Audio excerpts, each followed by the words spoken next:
Hello बच्चों, good morning all of you. और कैसे हैं? उम्मीद करते हैं अच्छे से होंगे। तो आइए शुरू करते हैं आज का क्लास। आज बहुत ही बेहतरीन सेशन होने वाला है।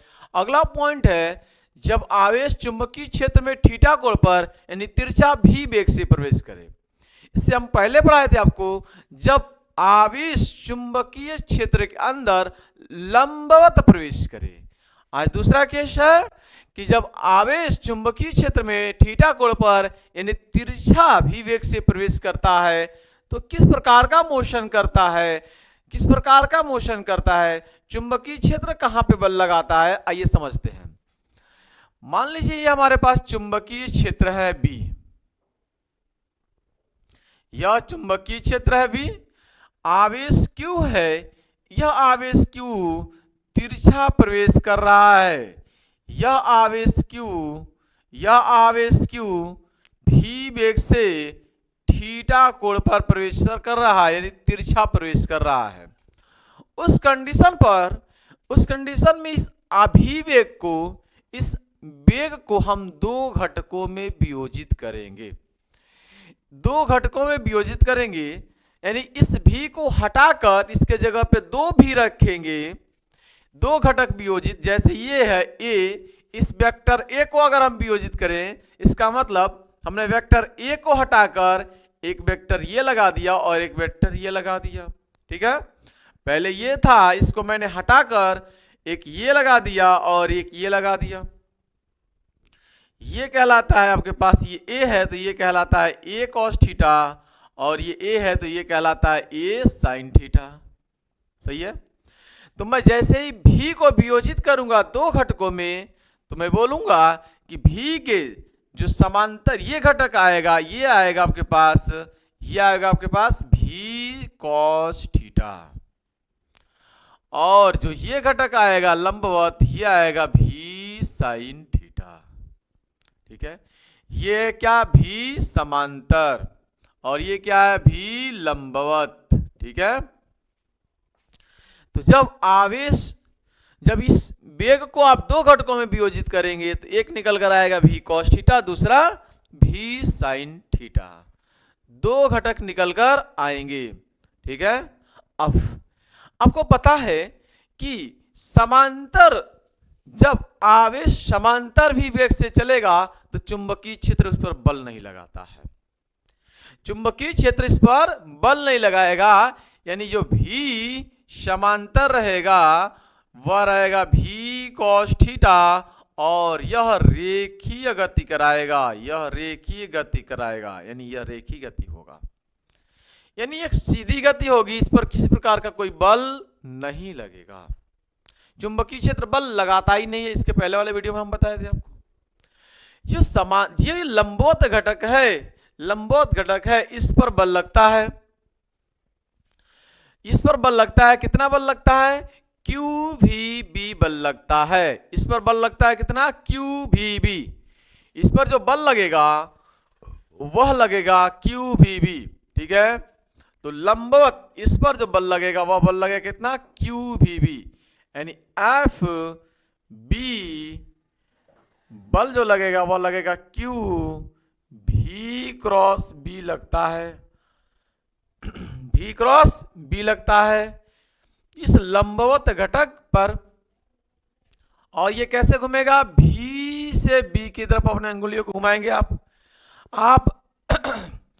भी से, आप ये भी है, ये भी है, भी से बी की तरफ, भी से बी की तरफ, ये भी है, ये भी है, भी है और बी इधर है, तो भी से बी की तरफ, भी से बी की तरफ, ये भी है, भी से बी की तरफ, भी से बी की तरफ, बल किधर लगेगा? अंदर लगेगा, अंदर लगेगा, अंदर लगेगा, बल किधर लगेगा? अंदर लगेगा।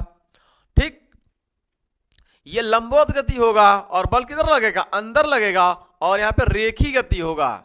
ये भी कैसा होगा? ये भी परपेंडिकुलर है, यानी भी कितना है? भी साइन थीटा है, और ये जो गति होगा वह गति कैसे होगा?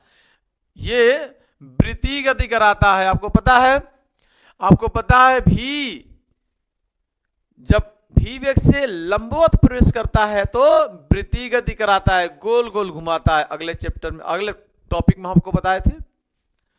तो यह जो गति कराएगा वह वृत्तीय गति कराएगा, ये वृत्तीय गति कराएगा, ठीक है ना। यह वृत्तीय गति कराएगा और ये रेखीय गति कराएगा।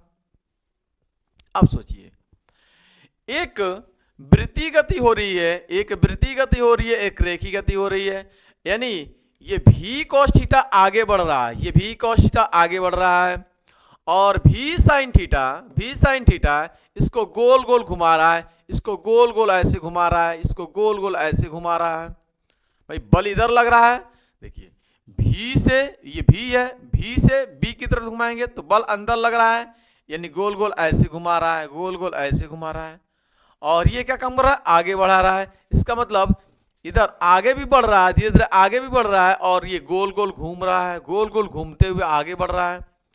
तो ये किस प्रकार की गति करेगा, कुछ ऐसे गति करना शुरू कर देगा, ऐसे गति करते हुए आगे जाएगा, ऐसे गति करते हुए आगे बढ़ेगा।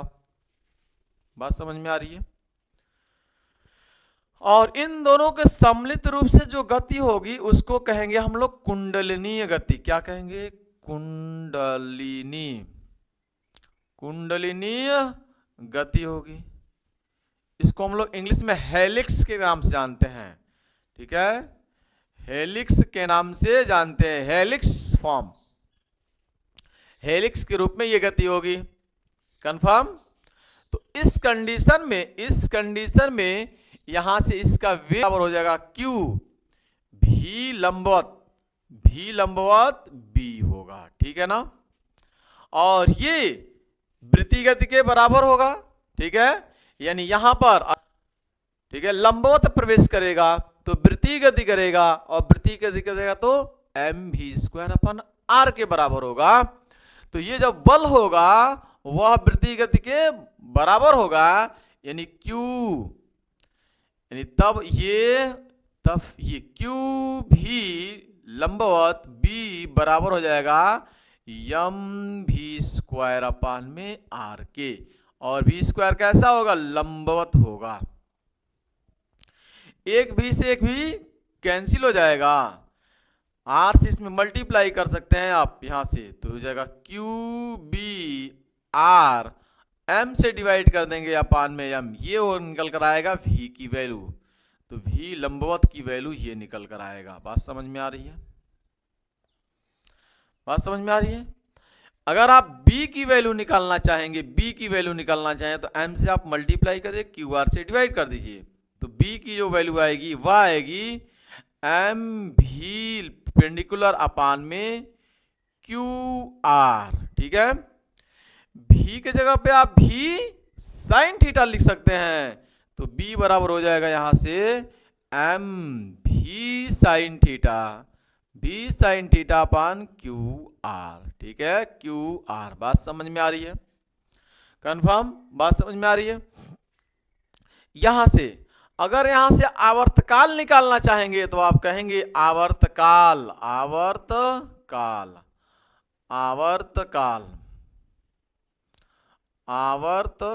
बराबर हो जाएगा, आवर्तकाल बराबर हो जाएगा t बराबर होता है क्या, वृत्त की परिधि, ठीक है, वृत्त की परिधि यानी दूरी।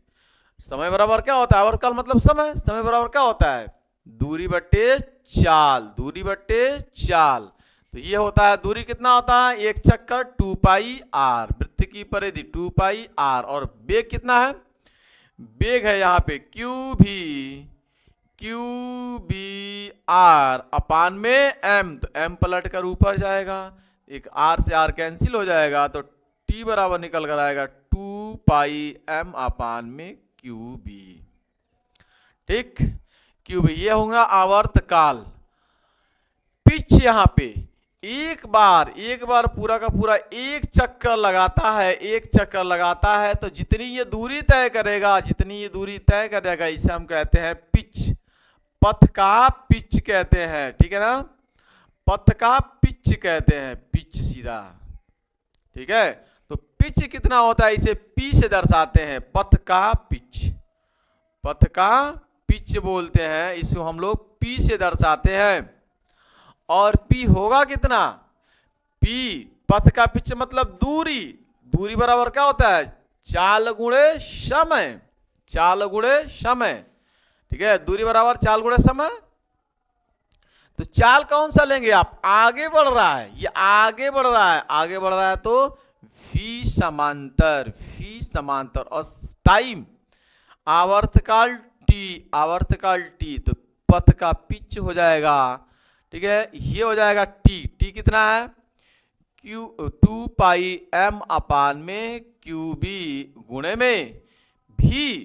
में v कितना है, v cos थीटा है, तो यहां पे लिख देंगे आप क्या, v cos थीटा, ये रहेगा पथ का पिच, पथ का पिच, कंफर्म, पथ का पिच।